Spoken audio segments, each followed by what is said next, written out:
अखबार आप निकालते हैं, लेकिन अखबार का उपयोग कैसा करना राजनेता भली भांति जानते हैं। अभी जो दिव्य प्रज्वलन हो रहा था तो सब लोग कैमरा की ओर पीठ दिखा करके खड़े थे। मैंने संपत जी से रिक्वेस्ट की कि जरा ऐसे खड़े रहो, तभी फोटो निकलेगी। और इसलिए राजनेताओं को बराबर पता होता है कि इसका उपयोग कैसे करना। मैं संपत जी से कह रहा था कि आपका जो बिजनेस स्ट्रेटेजी करने वाला ग्रुप होगा, उसमें एक साल के बाद डिबेट होना चाहिए। एक साल के बाद कि बिजनेस लाइन आज से 10 साल पहले गुजरात में चालू किया होता तो क्या होता, और 10 साल लेट होने से क्या होगा। क्योंकि यहाँ की रगों में बिजनेस है, यहाँ के सांसों में बिजनेस है, यहाँ की नजरों में बिजनेस है, यहाँ के कदमों में बिजनेस है, और फिर भी बिजनेस लाइन नहीं है। तो स्वाभाविक मन में उठता है कि भाई आपने अगर, और इवन यहाँ तो गुजरात एक ऐसा राज्य है जहाँ गुजराती भाषा में फाइनेंस से जुड़े हुए अखबार निकालने पड़ते हैं। और गुजराती में ज्यादातर वो लोग हैं कि जो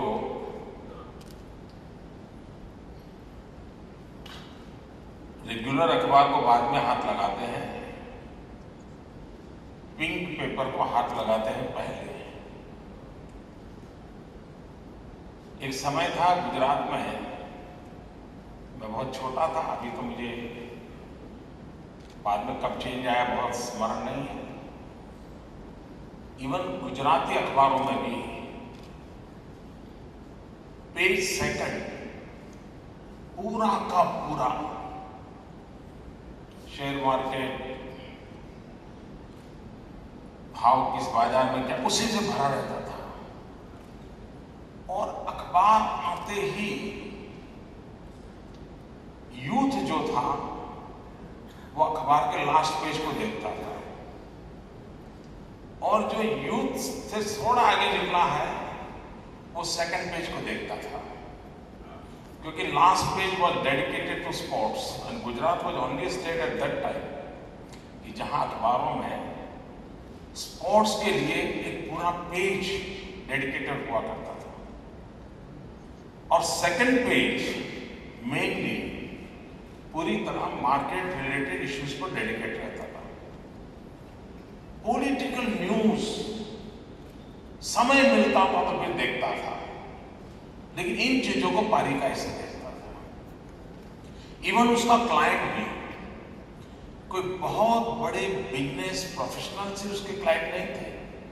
एक ऑर्डिनरी टीचर भी जो इन्वेस्टमेंट को समझता है वो इन अखबारों का क्लाइंट रहा करता था। आज भी धीरे धीरे डेली न्यूज़पेपर्स में से इसने अपनी जगह कम होगी, क्योंकि पिंक पेपर से आना शुरू हो गए, तो वो धीरे धीरे कम हो गया। कहने का तात्पर्य है कि हमारे यहाँ व्यापार जगत की खबरों के लिए अखबार की बहुत बड़ी क्रेडिबिलिटी रहती थी, और व्यापार जगत की खबरों को लेकर के सामान्य व्यक्ति भी अपने बिजनेस या इन्वेस्टमेंट के प्लान बना सकता था। धीरे धीरे उसमें कमर्शलाइज हो गया। अब किसी को अपने बिजनेस की बात करनी है तो एडवर्टाइजमेंट के सिवाय कोई चारा नहीं है। इवन उसको शेयर बाजार में आना है तो भी उसको नेट कैंपेन करना पड़ रहा है, बड़ी कठिनाइयों से वो गुजारा कर रहा है। लेकिन दैट वाज द टाइम और उसमें मैं मानता हूं यहां भले शायद हिंदू अखबार की कापियां बहुत कम आती होगी, लेकिन बिजनेस लाइन को बहुत सहजता से मार्केट मिल जाएगा। कोई बहुत ज्यादा ग्राउंड वर्क आपको नहीं करना पड़ेगा, क्योंकि यहाँ के स्वभाव में उसको अपने अनुकूल चीजें मिल जाती हैं तो वो अपने आप इसको एडॉप्ट कर देता है।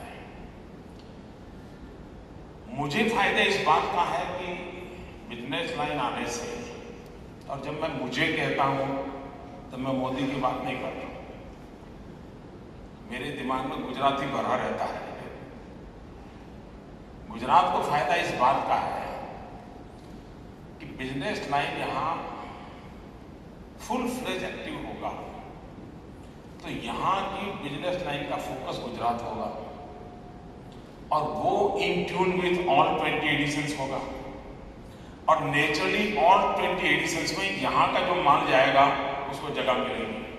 तो मुझे सहज रूप से ऑल 20 एडिशंस में मेरे गुजरात को बिजनेस लाइन में जगह मिलेगी, जो हिंदू में बहुत कम मिलती है। हिंदू में इतना बड़ा पेपर, एक पुराने हमारे मानसदास थे और अभी दर्शन है, तो क्या बेचारों के भाग्य में, और दोनों इतने दुबले पतले हैं कि उनको कोई जगह ही नहीं मिल सकती। तो ये मुझे विश्वास है कि बिजनेस लाइन के कारण ओवरऑल व्यापार जगत के अंदर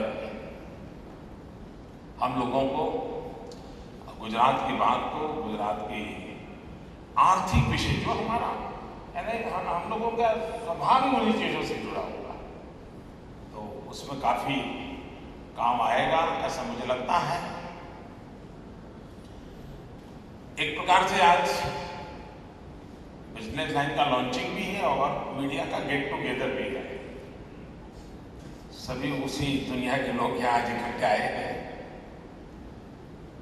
और इतने टीवी चैनल मौजूद हैं, तो वो भी खबर खोजते होंगे।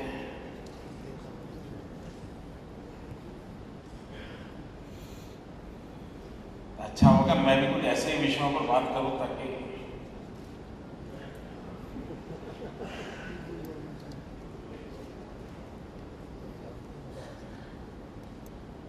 मतलब एक बात निश्चित है कि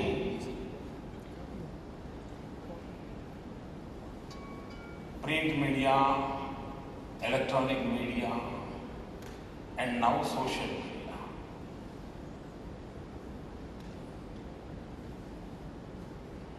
यहाँ इन्फोसिस के लोग बैठे हैं, टेक्नोलॉजी ने किस प्रकार से उस पूरे मीडिया वर्ल्ड को भी झकझोर दिया है और सोशल मीडिया की ताकत एस्टैब्लिश मीडिया भी स्वीकार करने लगा है। प्रिंट मीडिया भी आज सुबह अखबार निकलने के बाद उसके पास 24 घंटे रहते थे, वो दूसरे दिन सुबह एक अखबार निकालता था। लेकिन इन दिनों सभी प्रिंट मीडिया को इस सोशल मीडिया के हमले के सामने टिकने के लिए ऑनलाइन अखबार हर एक को शुरू करना पड़ा है। उसे भी मालूम है कि मेरा अखबार प्रिंट होकर के बाजार में जाएगा, तब तक वाचक इंतजार नहीं करेगा। मैं मानता हूं ये सभी प्रिंट मीडिया को ऑनलाइन अखबार निकालने के लिए जो मजबूर होना पड़ा है, ये टेक्नोलॉजी की विक्ट्री है, ये सोशल मीडिया की विक्ट्री है, ये सोशल मीडिया के अवेयरनेस का इम्पैक्ट है। पिछले 150 साल का करीब करीब मीडिया का एक इतिहास है हिंदुस्तान में। 133 ईयर हिंदू को हो गए। सबसे पहले गुजरात में अखबार निकला था, गुजराती भाषा में हमारे देश में, मुंबई समाचार। तो अखबार के इतिहास भी गुजरात से एक प्रकार से शुरू होता है। पहली बार शायद मीडिया वर्ल्ड को 150 साल में पहली बार जन आकांक्षाओं के साथ, बदलते हुए प्रवाह के साथ, सामान्य मानवीय की सोचने की, करने की गति के साथ जुड़ने के लिए मजबूर होना पड़ा है। और मैं इसको एक बहुत ही हेल्दी पीरियड मानता हूं। Even electronic media breaking news के भरोसे चलता है। हर तीसरे मिनट वो ब्रेकिंग न्यूज ढूंढता है, उसकी रीच भी है, इंपैक्ट भी है। उसको भी ऑनलाइन मैगजीन निकालना पड़ा। यानी आज प्रिंट मीडिया का भी ऑनलाइन मैगजीन है, इलेक्ट्रॉनिक मीडिया का भी ऑनलाइन मैगजीन है। एंड इट शोस कि कितनी गति से दुनिया बदलती जा रही है। और जिस गति से टेक्नोलॉजी का इंपैक्ट आया है, तो सारी सिस्टम पर भी इसका इंपैक्ट आने लगा है। पूरा गवर्नेंस पर इसका इंपैक्ट आएगा। एक जमाना था मुंबई के शेयर मार्केट का भी गुजरात पर इंपैक्ट आते आते 12-15 घंटे लग जाते थे, क्योंकि वो ऑपरेटर टेलीफोन जोड़ता था, लाइन मिलती थी, नहीं मिलती थी वो, और वहां क्या उतार चढ़ाव हुआ है, उसको यहां पहुंचते पहुंचते 12-15-17 घंटे लगते थे। आज न्यूयॉर्क के स्टॉक मार्केट में कोई घटना घटे, दूसरी सेकंड पे मुंबई के स्टॉक मार्केट पर इसका इंपैक्ट आता है। यानी ये जो कम्युनिकेशन है, उसने हमारे पूरे जीवन को एक नए सिरे से सोचने के लिए मजबूर किया है। पहले कोई घटना घटती थी तो उस घटना को हैंडल करने के लिए सरकारों को भी कम से कम 24 घंटे मिल जाते थे। आज उसको 24 सेकंड नहीं मिलती है। उस घटना को कैसे कोप अप करना, क्या रास्ते निकालना, इट्स इम्पॉसिबल होता है। इतनी तेजी से दुनिया बदल रही है। अब उस स्थिति में सरकारों को भी अपने पूरे कारोबार को इस प्रथा में टिकने के लिए और सही रूप में जाने के लिए बहुत बड़ा चैलेंज है। और मैं वो दिन दूर नहीं है कि अगर गवर्नेंस और टेक्नोलॉजी तेज गति से नहीं बदलते हैं, बदलाव को स्वीकार नहीं करते हैं, तो कितना बड़ा गैप हो जाएगा और कितना बड़ा अनर्थ हो जाएगा। सरकारों को भी बहुत तेजी से मोबाइल गवर्नेंस की ओर जाना पड़ेगा। एम गवर्नेंस, अब तो ई गवर्नेंस से भी चलना नहीं है। you'll have to convert। और इन चीजों का इंपैक्ट, और ये सारी चीजें एक दूसरे से जुड़ी हुई है, कोई अलग नहीं है। समाज की घटनाएं होगी, अखबार का एटीट्यूड होगा, सरकारों का काम होगा, व्यक्तियों की आशा आकांक्षा, सब चीजें एक साथ चलने वाली है। क्योंकि विश्व जैसे छोटा हो गया है, घटनाओं ने भी हमें झकझोर करने की ताकत बहुत बढ़ा दी है। और उस दिशा में हमको सोचना होगा। मैं भी यूपीए के 4 साल का हिसाब देख रहा था, लेकिन प्रधानमंत्री ने 9 साल का हिसाब दिया। वो तो देने के लिए 4 साल का है। और मुझे अच्छा तब लगा कि मेरी क्लास वाली बात बराबर प्रधानमंत्री को छू गई है। क्योंकि मैं एसआरसीसी में गया था, तो मैंने एक उदाहरण दिया था होप के संदर्भ में। मैंने कहा था कि कुछ लोगों को जब आधा ग्लास देता है भरा हुआ, कुछ लोगों को ग्लास आधा खाली देता है। मैंने कहा था मेरी दृष्टि ये है कि ग्लास आधा पानी से भरा है, आधा हवा से भरा है, आधा पूरा भरा है। तो परसों प्रधानमंत्री कह रहे थे हमें ग्लास खाली मिला था। अभी किस समय की बात हो रही है मुझे मालूम नहीं है,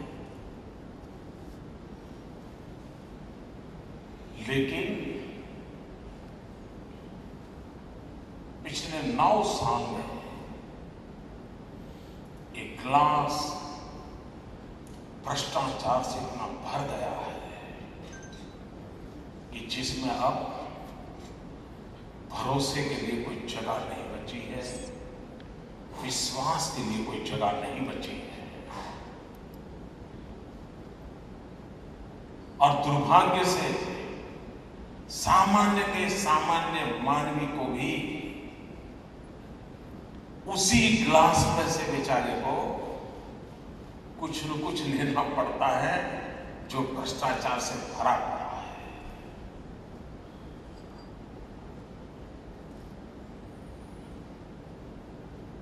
एक बात हमें स्वीकार करनी होगी कि देश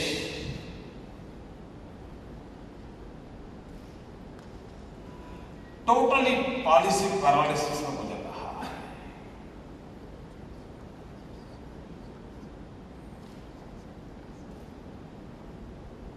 अच्छे से अच्छा डॉक्टर भी पैरालिसिस के पेशेंट को ट्रीटमेंट करने में बहुत मुश्किल अनुभव करता है, क्योंकि वो रिस्पॉन्ड ही नहीं करता है। अच्छे से अच्छे डॉक्टर को भी रिस्पॉन्ड नहीं करता है, तब उसको एक्सपर्ट डॉक्टर काम नहीं आते हैं, फिजियोथेरेपिस्ट की जरूरत पड़ती है। वो स्थितियों को बदलता है बेचारा, मेहनत करके। और आज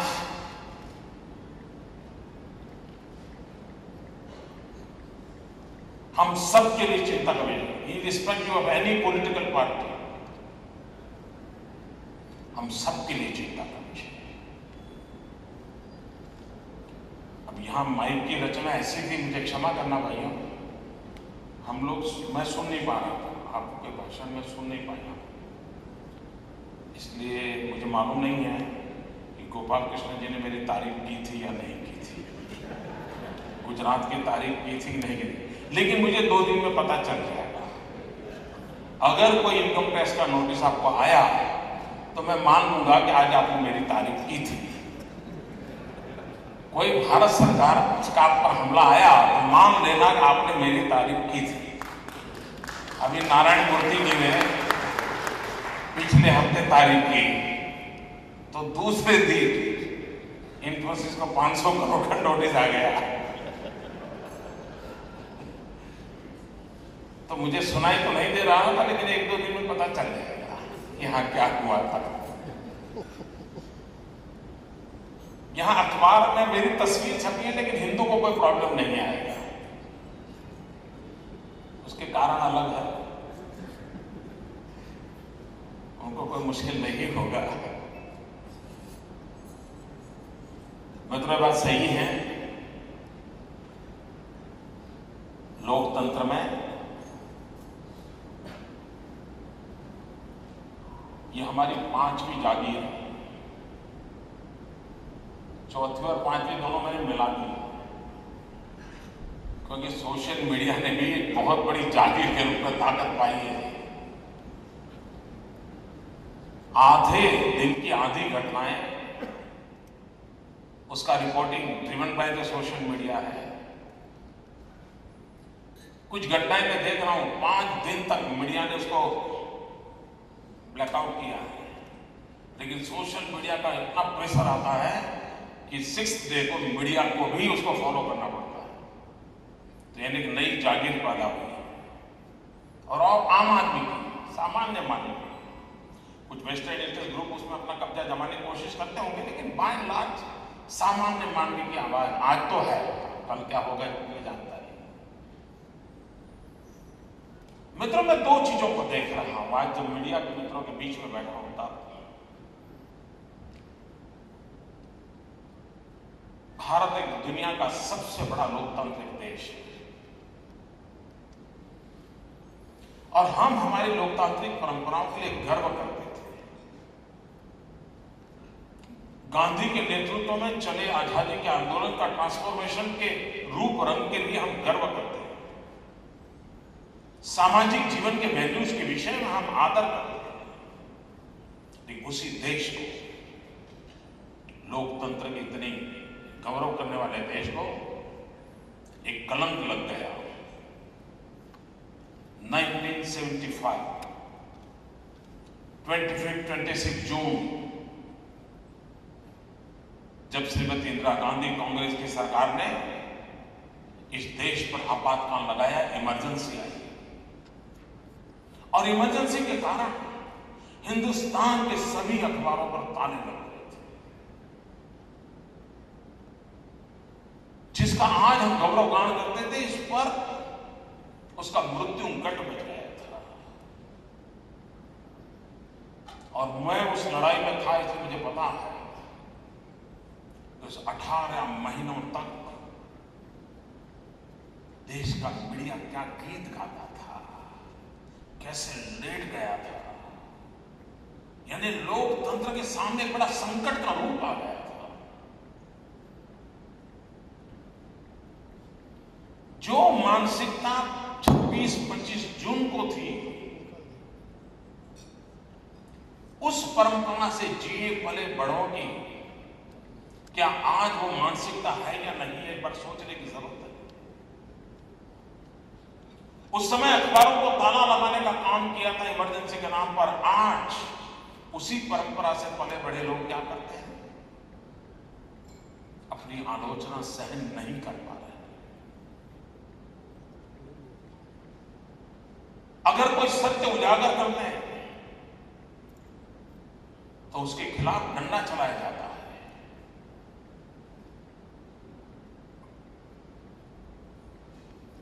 मित्रों, आज भी आप जाइए, मेरी लोकतंत्र में श्रद्धा कितनी है, मीडिया की निष्पक्षता की, मीडिया के स्वतंत्रता के प्रति हमारा कमिटमेंट क्या है। आज वेबसाइट पे चले जाइए, आपको हजारों किलो मैं कह रहा हूं, टन्स ऑफ पेपर्स प्रिंट हो, इतनी गालियों का भंडार मोदी के खिलाफ मौजूद है। लेकिन मेरे 12 साल के कार्यकाल में टेक्नोलॉजी में सब सुविधा होने के बावजूद भी फेसबुक पर मैं देख रहा हूं, हम इतनी गालियां मुझे लिखी जाती है, सुनी जाती है। प्यार भी उतना ही मिलता है, लेकिन ये भी चलता है। मैंने आज तक किसी को भी ब्लॉक नहीं किया है, ये छोटी चीज नहीं है। और ये वो लोग देश के अंदर नेतृत्व कर रहे हैं जिन्होंने 1975 में 26 जून को देश पर अखबारों पर ताले लगा दिए थे। उनकी मानसिकता आज भी जिंदा है। अगर सोशल मीडिया के अंदर कोई नौजवान उनके खिलाफ कुछ लिख देता है तो पहले उसको ब्लॉक कर देते हैं। किसी नागरिक की उनके खिलाफ आवाज सुनने की उनकी तैयारी नहीं है। और मैं इस देश के प्रमुख 12-15 ऐसे लीडर बता सकता हूं जिन्होंने सैकड़ों लोगों के फेसबुक, ट्विटर पर उनके पेजेस को ब्लॉक करके रखा हुआ है। वो बुरा सुनने को तैयार नहीं, आलोचना सुनने को तैयार नहीं है। अगर आलोचना नहीं होगी तो लोकतंत्र कभी भी मजबूत नहीं हो सकता। सरकार कितनी अच्छी क्यों न हो, लेकिन उसकी आलोचना होना जरूरी है। नेता कितना ही महान क्यों न हो, लेकिन उसकी आलोचना होना जरूरी है। आलोचना और एलिगेशन में बहुत बड़ा अंतर होता है। क्रिटिसिज्म और एलिगेशन बहुत चीजें अलग है। I always welcome criticism. उसके बिना लोकतंत्र चल नहीं सकता है। लेकिन दुर्भाग्य है, इन दिनों क्रिटिसिज्म भी नहीं हो रहा है, एलिगेशन हो रहा है, और इसके लिए उसमें से भी कुछ मिलता नहीं है। लेकिन मैं मानता हूं उन राजनेताओं को पहचानिए, खास करके राजनेता जो अपनी आलोचना को बर्दाश्त नहीं कर सकते। मैंने इन दिनों देखता हूं, मैं अखबार तो पढ़ता हूं, लेकिन मेरे खिलाफ मानो कोई बहुत अच्छा आर्टिकल किसी ने लिखा है, बहुत रिसर्च करके लिखा है, उसको मैं पढ़ के अटकता नहीं हूं, मैं ऑनलाइन जाकर के उसको दोबारा देखता हूं और मैं उसमें हजारों लोगों की जो कमेंट होती है उसको देखता हूं और मैं ध्यान में आता है कि मुझे दुखी होने की जरूरत नहीं है। इतना मेरी आलोचना वाला आर्टिकल है, लेकिन नीचे 1000 कमेंट है जो मुझे सत्य सिद्ध करती है, बताती है कि नहीं मोदी जी आपके साथ आप जो कर रहे हैं सही कर रहे हैं। मित्र, ये प्लेटफॉर्म मिला है, उस प्लेटफॉर्म को हम जितना ताकत दें, जितना बढ़ावा दें, ये लोकतंत्र के लिए अच्छी चीज है। मैंने देखे ऐसे पत्रकार, वो अखबार की पॉलिसी के कारण बेचारे को लिख नहीं पाते, तो वो अपना अलग ब्लॉग लिखते हैं और अपने मन के विचारों को अपने ब्लॉग में रखते हैं। उनको भी कुछ कठिनाइयां होती है, अपनी बात सब बता नहीं पाते हैं, क्योंकि अखबार की अपनी पॉलिसी होती है। और उस अर्थ में मैं देख रहा हूं कि एक बहुत बड़ा जो बदलाव आया है, अगर हम लोकतंत्र में विश्वास करते हैं तो हमें आलोचना का गौरव करना चाहिए, क्रिटिसिज्म का गौरव करना चाहिए। हम अगर अपने उस 75 वाली मानसिकता को लेकर के उस समय अखबारों को बंद कर दिया, आज आप सोशल मीडिया को ब्लॉक कर देते हैं, ये कितना उचित है। जो लोग ये करते होंगे उन तक मेरी ये बात पहुंचेगी नहीं, क्योंकि वो भी उन्होंने ब्लॉक करके रखा होगा। लेकिन सारे सामर्थ्य को आने वाले भविष्य के लिए हम सबको और अधिक बल देना होगा, और अधिक ताकत देनी होगी।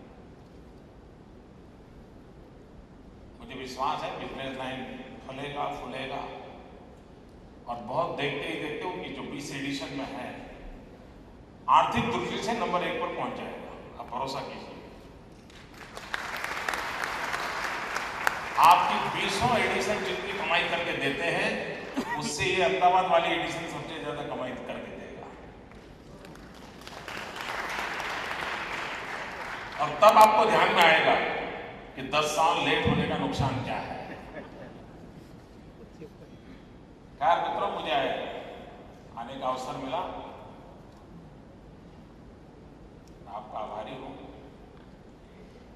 और चेन्नई से प्रारंभ हुई ये यात्रा को मेरी तरफ से बड़ा कम धन्यवाद।